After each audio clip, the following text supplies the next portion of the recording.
To connect a Coinbase account, start by opening the Coinbase website and logging into your account. Once logged in, click on the Wallet option from the top menu, which will display all the wallets that can be connected to your account. From there, select Coinbase, using the search bar if needed. A window will then appear, presenting two connection options: Auto Sync and Import from File.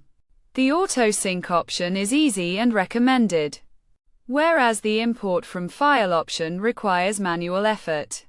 Choosing the Auto Sync option will lead to a screen where you can proceed to connect your Coinbase account.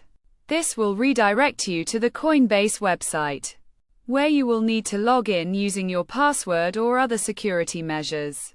Upon doing so, a window will appear, prompting you to check a box and click Allow Access. Completing this step will successfully connect your Coinbase account.